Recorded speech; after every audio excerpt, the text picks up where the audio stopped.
오늘 우리가 읽은 민수기 23장 말씀은 이제 발람이 발락의 부탁을 받아서 모압 땅으로 와서 이스라엘을 저주하기 위해서 높은 곳에 올라갔습니다. 그러나 하나님께서는 발람에게 내가 너에게 이러는 말만 하라고 말씀을 하셨습니다. 그래서 이제 발락이 노래를 지어가지고 듣고 있는 모압 왕과 그의 통치자들과 그 모인 모든 사람들 앞에서 이야기를 합니다. 이 발람이 이야기하는 내용 가운데에서는 하나님께서 그에게 주신 말씀도 있는데 그의 개인적인 자기의 소망도 이 발람이 한 말 속에 이제 포함이 되어 있습니다. 그래서 이게 하나님의 말씀인지 아니면 발람이 개인적으로 이야기한 것인지 우리가 조금 구분을 해서 살펴볼 필요가 있습니다. 자, 하나님을 만나기 위해서 발람이 준비를 합니다. 1절에 보니까 발람이 발락에게 모압 왕에게 말합니다. 나를 위해 여기에 7제단을 쌓고 여기에 소 7마리와 순양 7마리를 예비하소서 하며 발람은 하나님을 위해 제단을 쌓은 것이 아닙니다. 보니까 나를 위해, 발람을 위해, 그러니까 발람이 어떤 주술적인 의식을 행하는 데 필요한 재물을 가지고 오라고 한 것입니다. 하나님을 위해, 하나님께 교제를 청하기 위해, 하나님을 만나기 위해 한 것이 아니고요. 나를 위해요. 발람을 위한 겁니다. 주를 위한 제단이 아니라 이 무당이, 점쟁이가 주술을 펼치는 일을 하기 위해서 이 제단을 쌓도록 한 것입니다. 발람은 바빌론에서 행하던 그 풍습대로 신에게 예물을 바치고 그리고 신의 이름을 부르면 신이 나타나서 자기에게 도움과 호의를 베푼다. 그렇게 믿었기 때문입니다. 7제단, 소 7마리, 순양 7마리, 7이라는 숫자가 등장하죠. 성경에서 7은 거룩함과 완전함의 상징으로 나타납니다. 그리고 바빌론 지역에서도 역시 7이라는 이 숫자를 신성하게 여겼습니다. 자, 그리고 이제 발람이 희생 제물을 드립니다. 2절에 보니까 발람이 말한 대로 한 뒤에 제단과 희생 제물을 마련한 뒤에 발락과 발람이 각 제단 위에 수소 1마리와 순양 1마리를 드리니라. 자, 발람은 이방인 주술사로서 신에게 이 제물을, 제사 지내는 제물을 바치는 그런 일을 지금까지 해왔습니다. 그는 뭐 레위 사람 제사장이 아니고 이방인에 속해 있는 마술사입니다. 그래서 이제 발락은 말하자면 무당을 찾아온 이 내담자고 발람이 이제 무당이고 상담자가 됩니다. 그래서 신을 부르기 위해서 7개의 제단을 쌓아두고 각 제단에 수소 1마리, 순양 1마리 그런 식으로 제물을 다 올리고 그것을 불에 태워서 번제물로 태워서 드렸습니다. 자, 3절 말씀에 보니까 발람이 발락에게 이르되 당신의 번제물 옆에 서 있으소서. 그러면 내가 가리니 혹시 주께서 오사 나를 만나시리이다. 그분께서 내게 보여주시는 것은 무엇이든지 내가 당신에게 고하리이다. 이렇게 이야기했습니다. 발람은 하나님을 만나러 간다고 했습니다. 그런데 이거는 자기가 무당이요 주술사로서 자기 고객에게 이제 하는 이야기입니다. 하나님이 어디 있는지 자기가 알아야 만나죠. 하나님이 나타나셔서 현현하셔서 그를 만나주기 전에는 그는 하나님을 불러낼 수가 없습니다. 자기도 확신이 없어요. 보니까 그러면 내가 가리니 혹시 주께서 오사 나를 만나시리이다. 혹시는 될 수도 있고 안 될 수도 있는 혹시라도 만약에라도 가능성을 이야기하는 것이지 내가 저쪽에 가 있을 테니까 하나님을 만나고 다시 돌아오겠다 자신 있게 이야기를 못합니다. 왜냐하면 그는 하나님의 예언자가 아니고 자기가 부른다고 해서 하나님께서 내려오시는 분이 아니기 때문입니다. 그리고 발람은 하나님께서 자기에게 뭔가를 가르쳐 주시고 보여주시면 그것을 그대로 전달하겠다. 그렇게 약속을 했습니다. 자, 그렇게 이야기를 하고 그가 높은 곳에 오르니. 자, 높은 곳에 올랐다라는 것은 자기가 신탁을 받기 좋은 곳, 하늘과 더 가까운 곳입니다. 저 아래쪽 뭐 골짜기라든지 지하가 아니라 산 꼭대기, 바위 높이 솟아있는 바위 위 이런 곳으로 올라갔다는 겁니다. 높은 곳을 영어 성경에서는 하이 플레이스라고 하고요. 또 이 하이 플레이스라는 말은 어떤 때에는 주변에 어떤 제단이라든지 신전이라는 것이 없을 때에는 그냥 지형상 고도가 높은 곳을 이야기합니다. 그러나 만약에 거기 우상의 제단이나 우상의 전각이나 그런 게 있을 때에는 산당이라고 번역합니다. 높은 곳에 하늘의 기운을 받는다, 신탁을 받기 좋다 해서 주로 산당들을 높은 곳에 지었기 때문입니다. 자, 그런데 4절에 보니까 하나님께서 발람을 만나시니라. 그가 그분께 아뢰되 내가 7제단을 예비하고 각 제단 위에 수소 1마리와 순양 1마리를 드렸나이다 하니. 자, 발람이 드리는 희생제사가 어떤 영적인 효력이 있어서 그 부름에 따라서 하나님이 소환되어서 오신 것이 아닙니다. 주께서 발람을 통해서 자신의 뜻을, 자기 백성 이스라엘에 대한 하나님의 뜻을 이 믿지 않는 모압 사람들에게 전달하기 위해서 주께서 임하신 것입니다. 발람은 자기가 7제단을 예비하고 또 각 제단마다 하나님께 희생 헌물을 드린 것을 이야기합니다. 뭘 말합니까? 자기 공로를 내세우는 겁니다. 제가 정성을 이렇게 바쳤습니다. 소 7마리, 순양 7마리, 14마리, 제단이 7개, 완전한 숫자를 다 채워서 이렇게 지극 정성을 바쳤습니다. 그래서 자기 의를 가지고 하나님 앞에 나아가려고 하는 겁니다. 그러나 하나님께서는 밑에서 뭐 소와 양 그 태우는 희생물의 냄새를 맡고 그것을 기뻐하셔서 오신 것이 아닙니다. 하나님이 임하신 것은 발람에게 주의 말씀, 메시지를 전해주기 위해서입니다. 자, 그래서 하나님께서는 발람이라는 이 사람을 자신을 대신하여 주의 말씀을 전하는 도구로 삼으신 것입니다. 5절 말씀해 보니까 주께서 발람의 입에 말씀을 주시고 이르시되 너는 발락에게 돌아가서 이같이 말할지니라 하시니라. 이같이 말할지니라. 그 다음에 뭐가 들었겠어요? 하나님께 쭉 일러주신 말씀들이 들어있다는 겁니다. 발람은 단순한 전달자 역할을 맡았습니다. 발람에게 뭐 하나님을 공경한다라든지 하나님 만나기를 간절히 사모하는, 하나님과의 교제를 사모하는 그런 마음은 없었습니다. 그는 이방인 마술사입니다. 그는 전인격적으로 하나님을 믿고 의지하고 따르는 하나님의 사람이 아니었습니다. 그럼에도 불구하고 주께서 그를 말씀을 전달하는 도구로 사용하신 겁니다. 하나님께서는 자기의 예언자가 아닌 사람도 전달 수단으로 사용하셨습니다. 그런데 창세기에서 아비멜렉이 아브라함의 아내 사라를 취하고자 했을 때 하나님께서 아비멜렉에게 나타나서 말씀하셨습니다. 그리고 아비멜렉은 주의 말씀을 듣고 그것을 사람들에게 이야기하고 아브라함에게 이야기했습니다. 말씀의 전달자가 된 겁니다. 그렇다고 해서 아비멜렉이 뭐 거룩한 하나님의 사람이라든지 말씀을 맡은 자라든지 하나님의 예언자라든지 그런 건 아닙니다. 바단 아람에 있던 야곱의 외삼촌 라반도 주의 말씀을 받았습니다.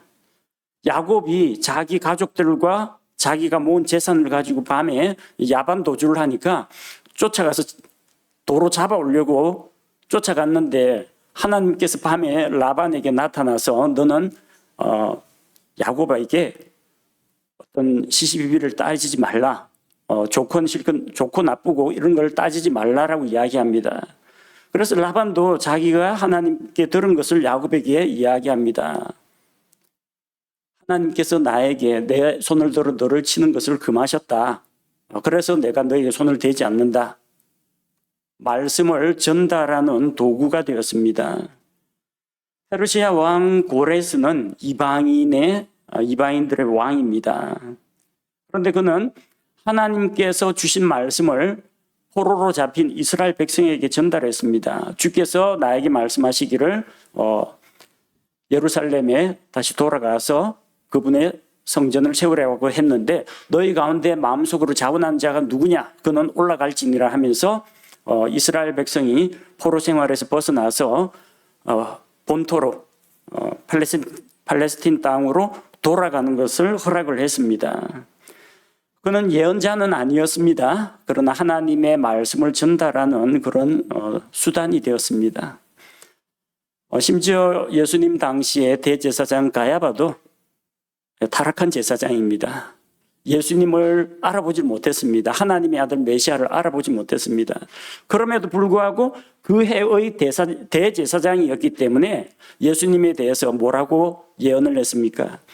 한 사람이 온 백성을 위해 대신 죽어서 온 민족이 망하지 않게 되는 것이 유익하다라고 이야기했습니다. 즉, 이 예수라는 사람을 희생물로 죽여서 온 백성이 멸망하지 않게 하는 것. 이 자기는 뭔 말을 하는지 모르고 이야기했어요. 무슨 말이냐면은 가야바의 생각은 예수님이 이게 유명해지고 기적을 일으키고 추종 세력이 많으니까 유대인들이 따른단 말입니다. 그렇게 되면은 이게 세력이 결집되면 로마에서 가만히 있지 않습니다. 로마 군대가 우리 땅을 짓밟고 우리 백성을 죽일 것이다.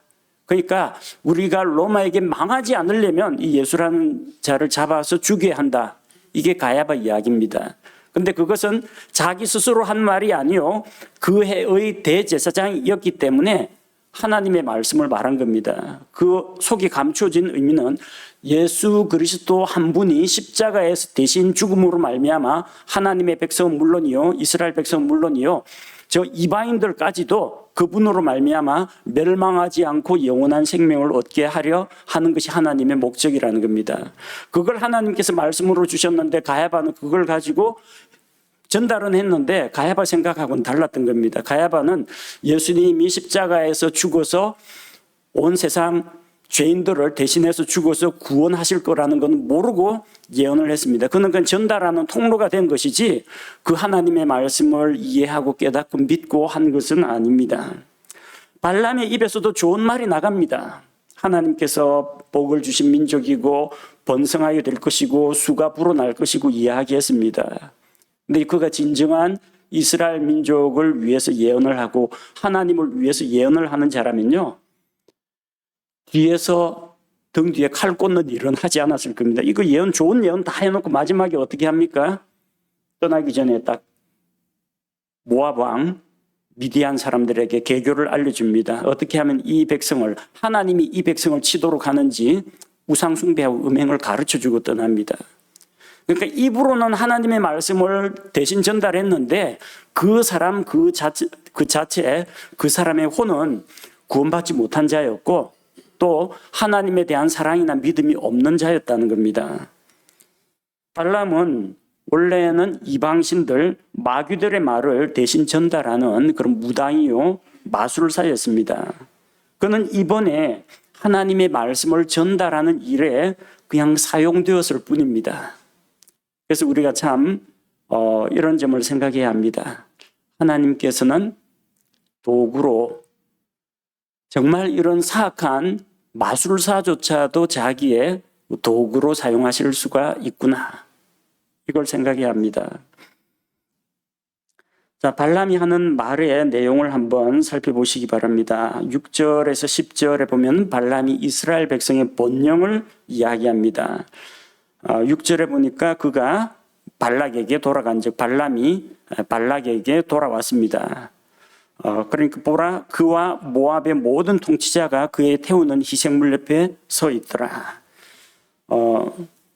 원래 이 점쟁이 주술사 이런 사람은 그 자리에 요즘은 뭐 철학관 같은 데 가면 맞대면 해가지고 뭐 관상이나 사주나 뭐 길흉 화복을 점쳐주지만 옛날에는 고고한 척 해가지고 그 사람은 복채, 재물 옆에 있도록 하고 자기는 한적한 곳으로 딱 갑니다. 마치 어디 가서 어떤 영적인 존재한테 무슨 신령한 것을 받아보는 것처럼 자기와 다른 사람을 딱 구분합니다. 사제들이 그렇게 합니다. 자기는 다른 사람들과 구분되는 가운과 후드와 이런 것들을 다 가지고 나는 특별한 제사장, 너희는 그냥 평신도, 이런 식으로 종교 계급을 나누게 됩니다. 벌써 이 원시 종교에서도 나오지 않습니까? 당신들은 그 재물 옆에서 지키고 있고 나는 저쪽에 가서 신을 만나고 오겠다. 자기를 뭔가 특별한 존재인 것처럼 이제 부각하는 겁니다. 자, 사람들이 다 기다리고 있는데 이제 자기는 하나님의 말씀을 들었으니까 해줄 이야기가 있죠. 만약에 그게 하나님도 안 나타나고 뭐 마귀들도 그냥 종적을 감추고 안 나타났으면 어쩔 뻔했습니까? 그럴 때 어떻게 해야 돼요? 그냥 입에서 나오는 말로, 자기 입에서 나오는 말로 그냥 막 사람들 듣기 좋은 말로 어떻게 속여 넘겼겠죠. 그런데 하나님은 지금 이 모압의 왕과 통치자들이 모인 자리를 하나님의 말씀을 선포하고 이스라엘에게 축복을 선언하는 그 자리로 삼으신 겁니다. 자, 7절 말씀해 보니까 발람이 비유를 지어 이르되 모압 왕 발락이 나를 아람으로부터 동쪽 산지에서 데려와 말하기를 와서 나를 위해 야곱을 저주하라 와서 이스라엘을 꾸짖으라 하는도다. 자, 이거 이야기한 걸 보면 이 발람이 한 말이 하나님의 말씀인지 아닌지 좀 헷갈리게 됩니다. 분명히 발람은 이렇게 말했다라고 기록된 말씀은 하나님의 말씀이 맞습니다. 근데 그 내용조차도 하나님의 말씀인가? 그러니까 예를 들면 하나님께서 발람아, 그 모압 왕 발락에게 가거든 이런 노래를 지어 불러라. 모압 왕 발락이 나를 아람으로부터 동쪽 산지에서 데려와 말하기를 와서 나를 위해 야곱을 저주하라 하였도다. 이렇게 하나님께서 말씀을 주셨겠느냐는 겁니다. 그 발람이 하나님의 말씀을 올바로 전달하지 않는다는 것은 앞서 살펴보았습니다. 하나님이 3가지 말씀하시면 1가지 이야기, 2가지는 빠뜨리는 사람입니다. 이 안에 들어있는 내용, 그러니까 이스라엘을 축복하는 내용은 분명히 하나님께서 주신 말씀입니다. 그런데 전달하는 방식을 보면은 직접 화법을 사용하지 않고요, 자기 말로 재해석해가지고 전달하는 것을 볼 수가 있습니다. 7절에 비유를 지어 이르되라고 했죠. 비유라는 말은 가만 읽어보면 비유는 안 나옵니다. 비유는 안 나와요. 이 비유라는 말이 히브리어에서 마수알이라고 합니다. 마수알이라는 말은 노래나 혹은 비유 혹은 잠언, 교훈시입니다. 내용으로 봐서는 교훈시에 가깝습니다. 그리고 하나님의 계시를 시를 통해서 전달하는 그런 형식입니다. 하나님께서 예언자들에게나 아니면 누구에게 말씀을 입에다 넣어주실 때는 주로 이런 말씀을 하십니다. 5절 끝에 너는 누구에게 가서 이같이 말할지니라 그럽니다. 이같이 말할지니라 하면은 예언자는 어떻게 이야기하냐면은 주 여호와께서 이같이 말씀하시기를 하고 그 다음부터는 100% 하나님의 말씀입니다. 영어 킹제임스 성경에 Thus says the Lord, 주께서 이같이 이르시기를, 주께서 이같이 이르시기를 따옴표 열고 쫙 하고 따옴표 닫고 하시니라, 이래 전달이 됩니다. 그러니까 그 사이에 있는 말은 100% 하나님께서 직접 하신 말씀입니다. 근데 하나님이 말씀하셨으면 있는 그대로 전달하면 되잖아요. 비유를 지어 이르되, 누가 지었어요? 발람이 지었어요. 지어서 말할 필요가 없어요. 있는 그대로 전달하면 되는 겁니다. 주께서 나에게 이같이 말씀하셨습니다. 주께서 말하시기를 이스라엘은 복받은 민족이라고 하셨습니다. 이스라엘은 그 숫자가 불어날 것입니다. 이스라엘은 다른 민족들과 다르고 세상 가운데 홀로 처하는 그런 민족이 될 것입니다. 이런 식으로 이야기를 해야 되는데 그는 노래를 지어 부르면서 자기가 화자가 됩니다. 주께서 이같이 말씀하시니라, 하나님이 주어가 아니라 내가 보니 나는 다 자기 중심적으로 이야기를 합니다. 구약 성경에 나오는 하나님의 예언자들 가운데 이런 식으로 말한 사람이 없어요. 다 예레미야가 되었건 이사야가 되었건 엘리야가 되었건 만군의 주께서 이같이 이르시기를, 따옴표 열고 쭉, 그 다음에 다 끝나면 따옴표 딱 닫고 하셨습니다. 이렇게 전달돼야 맞는 거예요. 물론 그 안에는 내용은, 그 주제와 그 알맹이는 하나님께서 말씀하신 게 맞습니다. 그런데 전달하는 방식에서 자기만의 표현 방법으로 이것을 전달하는 겁니다. 7절에 보니까 발람이 자기가 여기까지 오게 된 경위를 이야기하죠. 오게 된 거는 그 모압 왕이나 그 모압 백성들, 통치자들도 다 아는 바입니다. 나를 아람으로부터 동쪽 산지에서 데려와, 내가 내 고향 메소포타미아에 있는데 거기서부터 나를 초빙해왔다. 그래서 뭘 부탁했느냐? 야곱을 저주하라, 이스라엘을 꾸짖어라. 대꾸를 이루고 있죠. 야곱, 이스라엘 민족의 원래 조상이 야곱이 하나님으로부터 부여받은 이름이, 새로운 이름이 이스라엘이라는 것을 이 발람도 알고 있다는 겁니다. 그래서 야곱을 저주하라고 나를 불렀다. 이스라엘을 꾸짖으라고 했다. 이스라엘을 잘못해서 꾸짖는다는 이야기가 아니라, 여기서 꾸짖다는 말은 분개하여 위협하다라는 말입니다. 이스라엘에게 적대적인 말을 해달라고 나를 불렀다는 겁니다. 자, 그런데 8절에 보니까 하나님께서 저주하지 아니하신 자를 내가 어찌 저주하며 주께서 거부하지 아니하신 자를 내가 어찌 거부하리요. 발람은 하나님께서 이스라엘을 저주하지 않았기 때문에 내가 저주할 수 없다라고 이야기합니다. 주께서 이스라엘을 거부하지 않고 자기 백성으로 받아들이셨으니까 내가 이스라엘을 거부할 수 없다, 적대할 수 없다고 한 겁니다. 발람은 이스라엘을 저주하기를 내가 원치 않는다라고 이야기하지 않았고, 저주할 수 없다고 했습니다. 할 수 없다는 건 뭐예요? 하고는 싶은데, 저주만 하면은 금은 보화가 나에게로 올 텐데, 할 수 없다는 건 하나님이 막아서 못하는 겁니다. 하나님께서 복 주신 자를 어떻게 내가 저주하겠느냐 하는 겁니다. 저주의 효력이 먹히지 않는다는 거예요. 하나님께서 우리에게 복을 주시면 그 복을 빼앗아 갈 자가 없습니다. 하나님께서 우리를 위하시면 누가 우리를 대적하리요?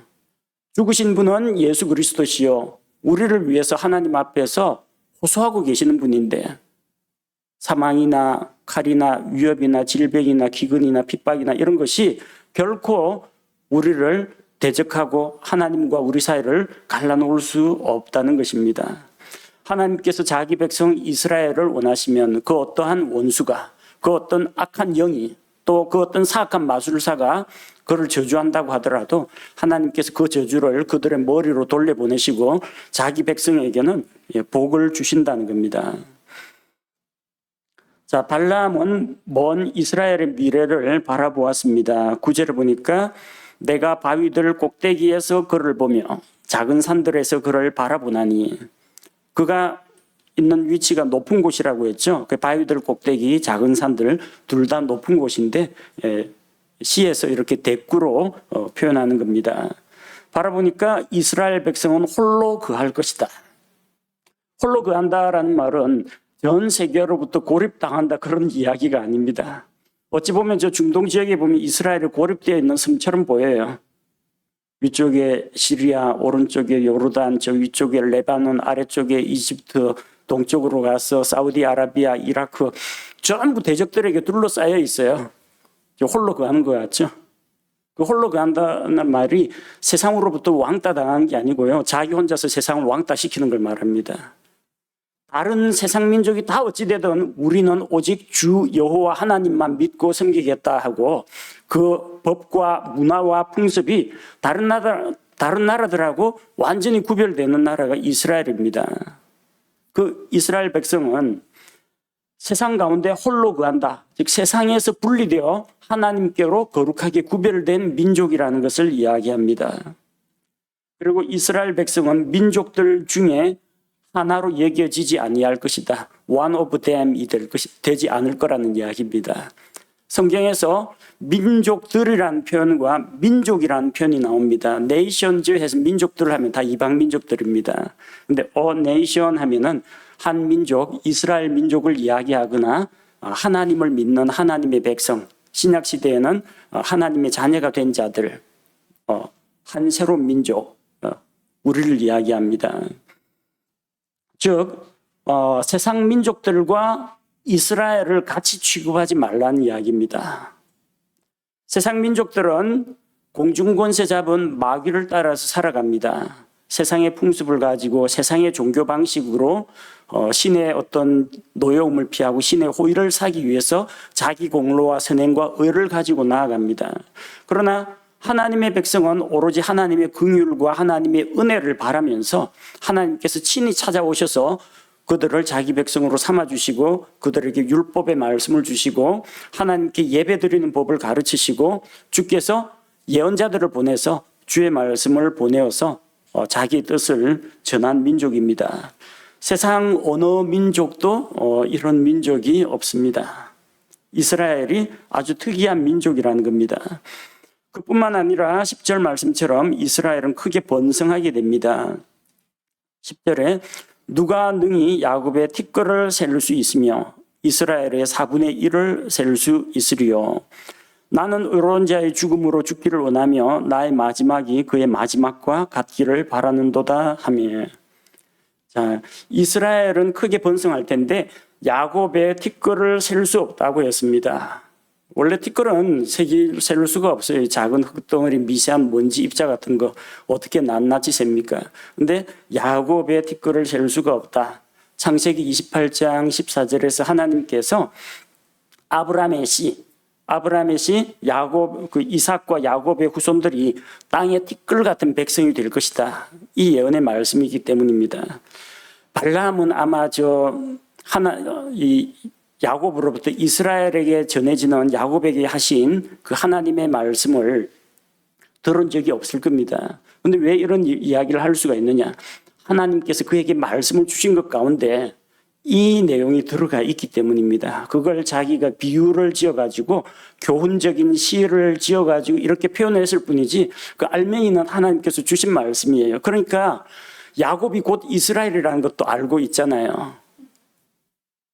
그리고 내 씨가 땅의 티끌같이 너의 후손이 땅의 티끌같이 될 것이다 알기 때문에 아무도 야곱의 티끌을 셀 수가 없다. 그 야곱 이스라엘의 몸에 붙은 티끌이나 발바닥의 먼지를 말하는 게 아니라 티끌같이 많은 백성을 이야기하는 겁니다.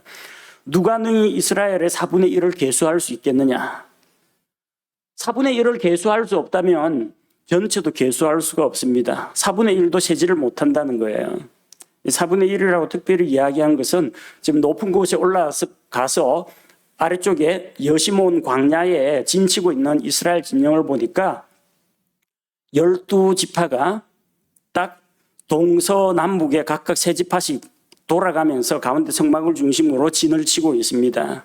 그 중에 동서남북 그 4분의 1조차도 셀 수가 없다라는 이야기입니다. 그리고 10절에 발람이 이야기하는 내용이 나오죠. 나는 의로운 자의 죽음으로 죽기를 원하며 나의 마지막이 그의 마지막과 같기를 바라는도다 하며. 자, 이거는 하나님께서 그에게 직접 주신 말씀이 아니라는 걸 우리가 알 수가 있습니다. 발람은 자기가 의로운 자로 죽기 원한다고 했죠. 그러면 이스라엘 백성을 우상숭배와 음행으로 멸망시키는 그런 계교를 하지 말았어야죠. 자기의 마지막이 의인의 죽음과 같이 되길 원한다고 했는데 만약에 하나님께서 발람에게 발람아 너는 의로운 자의 죽음으로 죽게 될 것이다 이렇게 말씀하셨더라면 그는 진짜 의인으로서 죽어야 마땅합니다. 하나님께서 그렇게 예언의 말씀을 주셨다면 하나님은 자기가 말씀하신 것을 지키기 때문에. 근데 발람이 어떻게 죽었어요? 민수기 31장 8절에 보면은 이스라엘 백성이 우상숭배와 음행으로 인해서 하나님의 징계를 받아서 많은 사람들이 죽었습니다. 그래서 나중에 하나님께서 이스라엘 백성을 이끌고 가서 미디안에게 원수를 갚으라고 했습니다. 그 미디안에게 원수를 갚을 때 거기에서 점쟁이 마술사 발람 칼 맞고 죽었습니다. 이게 의인의 죽음이에요. 사악한 계략을 알려주고 한민족을 멸망시키려고 획책하다가 그 죗값으로 죽었습니다. 여호수아 13장 22절에도 마찬가지입니다. 그는 의인의 죽음으로 죽은 게 아닙니다. 사악한 마술사를 칼로 처단한 겁니다. 그러니까 이것은 하나님께서 발람아 너는 의인의 죽음을 사모하게 될 것이고 의인의 죽음으로 죽을 것이다 예언으로 준 것이 아니라 발람이 자기가 스스로 도취돼 가지고 나는 그와 같이 죽고 싶다라는 자기의 소망을 여기에다 집어넣은 겁니다. 그러니까 이거는 하나님의 말씀을 100% 그가 대신하여 전달하는 대언으로 이야기한 게 아니라는 거죠. 하나님께서 그에게 뭔가를 보여주셨을 테고 또 그에게 뭔가 말씀을 주셨을 텐데 그 말씀을 자기식으로 나는 나를 뭐 이런 식으로 자기 중심적으로 표현하면서 자기의 소망을 집어넣은 겁니다.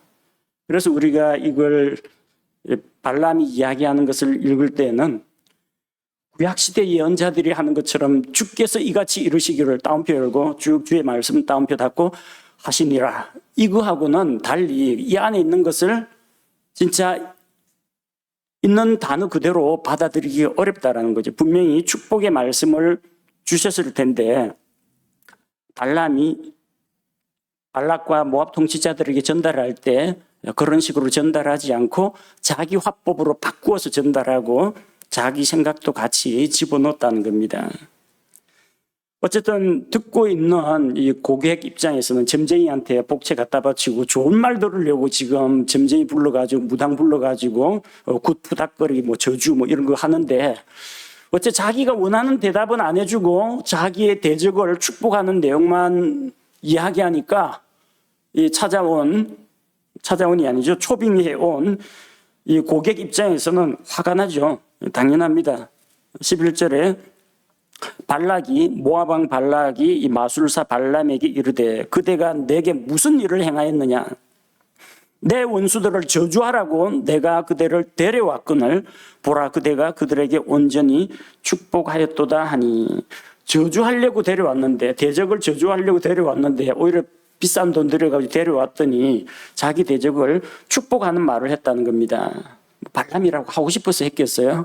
하나님께서 이같이 말할지니라 입에 넣어주는 말만 전달하라고 하니까 전달한 건데 그래서 발람도 이제 할 이야기가 있습니다. 12절에 그가 응답하여 이르되 내가 조심하여 주께서 내 입에 주신 것을 반드시 말하여야 하지 아니하겠나이까 하며 자기는 하나님에게 받은 걸 이야기했다라는 거죠.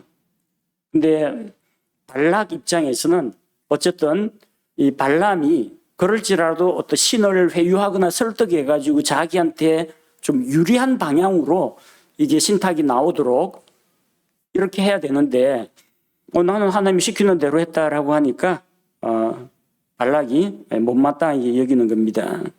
자, 그래서 이제 다른 방법을 생각합니다. 13절에 발락이 그에게 이르되 원하건대 그대가 그들을 볼 수 있는 다른 곳으로 나와 함께 가자. 그대가 그들을 다 보지 못하고 그들의 맨 끝부분만 보리니 거기서 나를 위해 그들을 저주하라 하더라. 다른 제안이 뭐냐면 이스라엘을 볼 수 있는 다른 곳으로 데려가려고 하는 겁니다. 그래서 지난번에 이야기했듯이 이제 주술사가 어떤 대상에게 저주를 걸리면 대상자에게서 무슨 피라든지 머리카락이라든지 입던 낡은 옷이라든지 이걸 매개로 해가지고 저주를 걸거나 아니면 그 사람을 딱 바라보면서 보는 데서 해야 혈액이 나타난다고 믿는 겁니다. 근데 이 각도에서 봐서 안 되니까 좀 다른 각도로 이스라엘은 저게 한 200만 정도가 아래쪽에 진을 치고 있고 자기들은 산 등성이를 타고 이동하면서 다른 각도에서 방향을 좀 바꿔가지고 보면은 다르게 보이지 않겠느냐는 겁니다. 그런 식으로 해서 이스라엘 전체를 다 보지 못하고 다른 각도에서 보고 또 끝부분만 보면은 저주를 할 마음이 또 생기지 않겠느냐. 그런 생각하는 겁니다. 그래서 대적들은 이런 식으로 이제 우리를 공격합니다. 그 사람의 신앙이나 믿음이나 이런 걸 보지 말고 다른 각도에서 그의 말투라든지 아니면은 아직까지 절제되지 못한 연단받지 못한 그의 모습이라든지 아니면 뭐 그의 결혼 생활이라든지 흠을 잡기 위해서 다른 걸 가지고 자꾸 정죄를 하고 비난을 하고 공격을 합니다. 누가요? 대적 마귀가 그런 식으로 공격을 합니다. 욥과 같은 사람도 마귀가 정죄합니다. 사탄이 그를 정죄했습니다. 욥과 같이 하나님 앞에서 신실하고 또 이루는 사람을 찾을 수가 있겠냐니까 그게 하나님께서 다 재물을 복주고 건강에 복주고 잘되게 하셔서 그런 거 아닙니까? 다른 각도로 한번 봅시다. 만약에 그가 재난을 만났다면, 그가 만약에 질병이 든다면, 다른 각도에서 보면은 틀림없이 그에게도 하나님과의 관계에서 흠집이 있는 것을 발견할 수 있을 겁니다.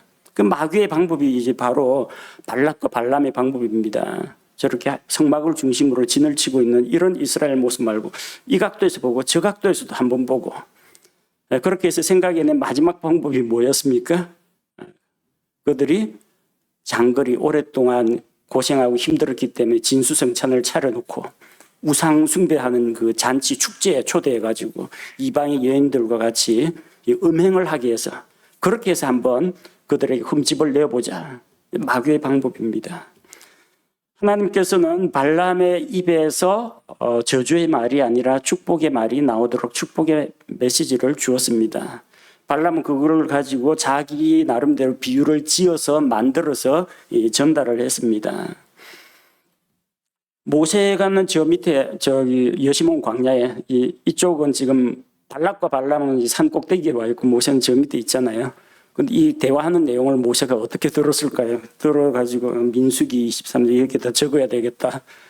모세는 이거 들은 적이 없어요. 근데 어떻게 적을 수가 있느냐?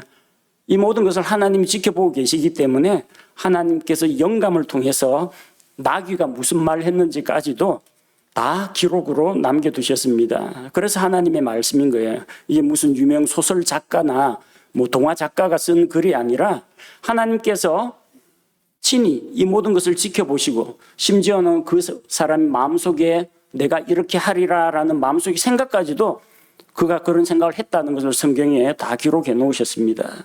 그래서 이 성경 말씀이 모세가 기록자이지 모세가 저자가 아니라는 겁니다. 성경의 저자는 하나님이시고 모세는 기록한 사람입니다. 하나님이 저자이고 이 모든 말씀이 하나님께서 친히 한 단어를 주신 이 진리의 말씀이라는 겁니다. 그러니까 우리가 이 말씀을 믿고 받아들일 수가 있는 겁니다. 하나님께서는 이방의 마술사조차도 자기 백성을 축복하게 하는 일에 사용할 수가 있습니다. 아니 애초에 발람이 못 가도록 그냥 다리 몽둥이를 분질러 버리면 못 가겠죠. 아니 뭐 엄청나게 위협을 해서 겁을 주면은 못 갑니다. 근데 가는 걸 허락했습니다. 그의 입을 통해서 이스라엘 백성을 저주를 안 하는 수준이 아니라 저주를 가로막은 것이 아니라 이스라엘 백성을 축복하도록 하기 위해서 왜냐하면 하나님의 예언자가 가면 모압 사람들이 안 받아들일 거 아닙니까? 그러니까 모압 왕실에서 특별 초빙한 이방의 주술사의 입을 통해서 축복의 메시지가 선포되도록 하신 것입니다. 이방의 마술사의 저주를 막으시고 그 입을 통해서 축복의 메시지를 주었습니다. 하나님께서는 자기 백성을 축복하기를 원하십니다. 복을 주시기를 원하십니다. 그래서 여러분 이방인 마술사는 아니죠. 여러분 무당 점쟁이 아니죠. 그러니까 여러분이라면 더더욱 축복을 잘할 수 있을 겁니다. 여러분 자녀들, 어린 자녀들, 여러분 가족들.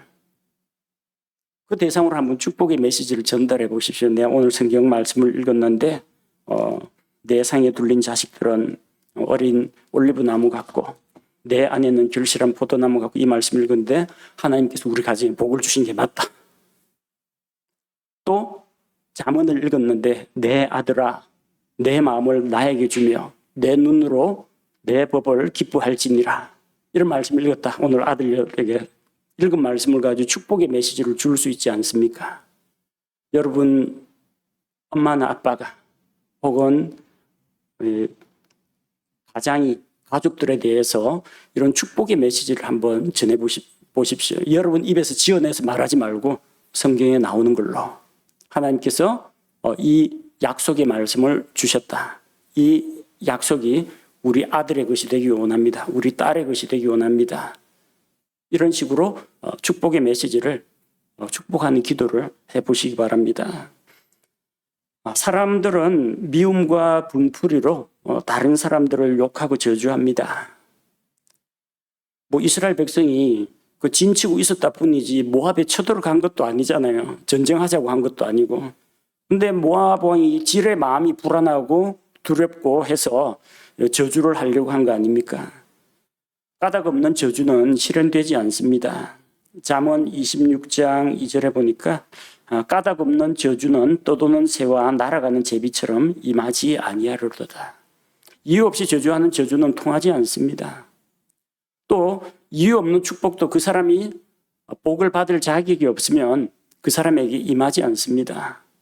예수님께서 제자들을 파송하면서 그들에게 아무것도 식량이고 돈 주머니고 가지지 말고 가서 어느 집이든지 너희를 맞이해 주거든 그 집에 들어가서 차려놓는 것을 먹고 그 집을 위해서 평안을 빌라.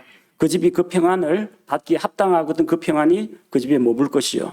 그렇지 않으면 그 평안이 너희에게로 돌아올 것이라고 했습니다. 내가 다른 사람에게 저주했는데 그 저주가 날아가는 새처럼 아무 까닭 없는 저주라서 이유 없으면 그 사람에게 저주가 임하지 않습니다. 오히려 저주한 내가 더 괴롭고 내가 오히려 죄를 짓는 겁니다. 근데 내가 만약에 누군가를 복을 빌어주고 축복을 하면 그 사람이 만약에 복받을 만한 어떤 이유나 자격이 있으면 복이 그에게 임합니다. 그렇지 않으면 그 복이 나에게로 돌아온다는 이야기입니다. 그럼 우리는 당연하죠. 저주하는 말을 해가지고는 본전을 못 건집니다. 축복하는 말을 하면은 헛된 축복은 되지 않습니다. 하다못해 그 사람이 자격이 없으면 그 복이 나에게로 돌아오기 때문에 우리 입에서는 저주의 말보다는 축복의 말이 나가야 됩니다. 다른 사람에 대한 뒷담화나 부정적인 이야기보다는 칭찬하고 세워주고 덕을 세우는 그런 이야기를 많이 해야 한다는 겁니다. 우리의 대적이 우리를 저주하려고 해도 마치 발락이 이스라엘을 대적해서 저주를 하려고 해도 하나님이 들어주지 않습니다. 우리의 대적 마귀가 우리를 비난하고 정죄합니다. 우리의 옛 생활이나 아직까지 변화받지 못한 부분, 내가 자주 넘어지는 죄를 가지고 마귀가 정죄하고 비난합니다.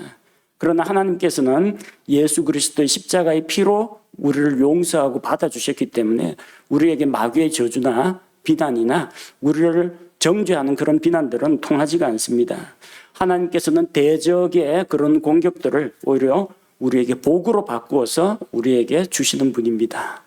함께 기도하겠습니다. 하나님 아버지, 오늘 한 해의 마지막을 맞이해서 이 마지막 12월 31일에 주님의 말씀을 가지고 함께 나누는 시간을 가졌습니다. 모압 왕 발락은 주술사 발람을 불러서 이스라엘 민족을 저주하여 망하게 하려고 했지만 하나님께서는 이 이방인 마술사의 입을 통해서 주의 말씀이 선포되게 하셨고 또 하나님께서 자기 백성과 맺은 언약은 반드시 이루어질 것임을 확실하게 보여주셨습니다. 한낱 미천한 이방인 마술사도 이스라엘을 축복하는 일에 쓰임을 받았는데 하나님의 말씀을 받은 우리 구원받은 성도들이야말로 얼마나 더 많은 사람들에게 축복의 말을 하고 칭찬을 하고 또 우리가 받은 복을 함께 나눠줄 수 있겠습니까? 우리 입에서 비난과 정죄와 욕하는 말이 나가지 말게 하시고 우리 입에서 칭찬하는 말과 축복하는 말과 덕을 세우는 말을 할 수 있게 하여 주옵소서. 원수 대적 마귀의 비난과 정죄를 예수 그리스도의 십자가 보혈로 막아주시고 우리를 하나님께서 받아주시고 우리에게 저주 대신 진노 대신 복으로 채워주시는 하나님께 감사드리며 우리 주 예수 그리스도의 이름으로 기도합니다. 아멘.